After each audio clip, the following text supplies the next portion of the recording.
we are right now underneath the Chifu flyover, which is this road up here. And as you can see that there's this beautiful piece of graffiti art right behind me. Now this piece of artwork was created, I believe, in 2013 by two local artists who are now stationed in Europe. Their names are Paco and Rose. And the reason why they wanted to create this art piece was because they wanted to bring some sort of light and living, a good living area for the villagers. See, before this mural was here, this entire road was filled with garbage and it was very dirty and very unpleasant. And for the villagers obviously living in this area, it wasn't a very pleasant place to be. Also, since they built this flyover, the villagers have been experience more and more flooding because it's just not proper draining within this area. So in order to liven it up a bit, they decided to create this beautiful piece of artwork. However, the Hong Kong government felt that it was vandalism and wanted to tear it down in 2014. There's an ongoing petition going on, and there's over 6,000 signatures to help us to keep this mural going. I'm not 100% sure what's going on with the petition right now. I tried to find out, but there was very little information. However, as you can see here, this mural features the 12 zodiac animals within Chinese zodiac, as well as some key features that I think represent Pokfulam village and their spirit very well. So one of the things that it features is this pagoda here. Now, unfortunately, we didn't have time to go to this pagoda, but it's called the Li Ling Pagoda, and it is a pagoda that was created for the Li Ling fairy god that is to protect the village. This pagoda was built over 100 years ago, but was then restored again in 1916. Every year on the 15th day of the 4th month of the lunar calendar, they do a celebration for this goddess. If you guys ever have the chance, definitely go check out this pagoda. It's in like the middle of the village, surrounded by two stone lions that protect the goddess. So the goddess, why it was originally created was to keep the evil spirits from entering the village within the vicinity of the area. So another key feature is obviously this beautiful dragon graffiti. Now what this dragon represents is the fire dragon dance festival that happens in Pokfulam village every year during the Lunar New Year.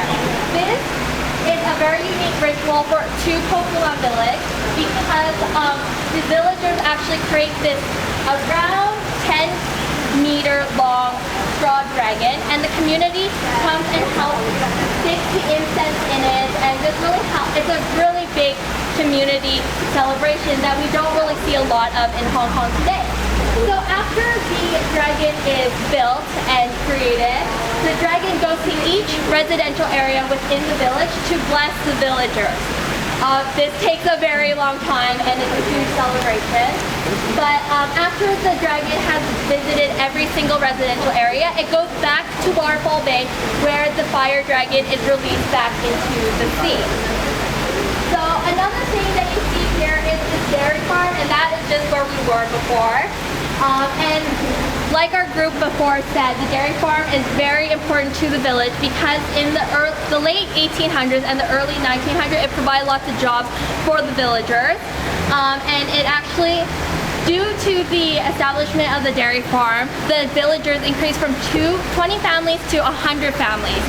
So now, Pokfulam today, there's over about 30,000 people that live in the village, and it's obviously thriving to today.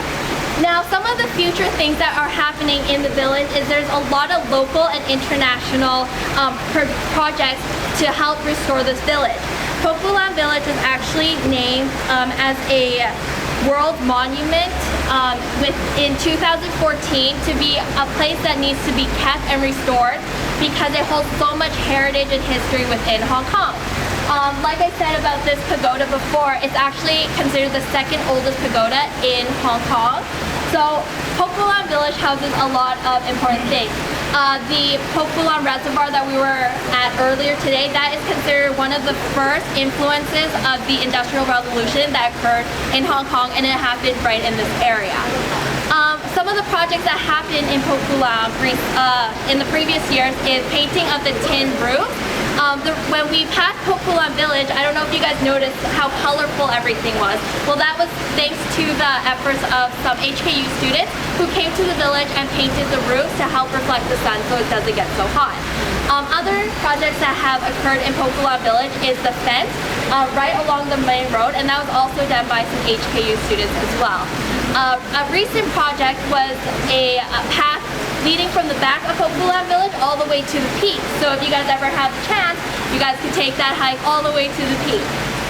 Now the reason why we chose this spot is because we felt that it represents the culture, the history, and the heritage that is still found in Pokfulam today, but it also shows like how the modern and the old kind of comes together.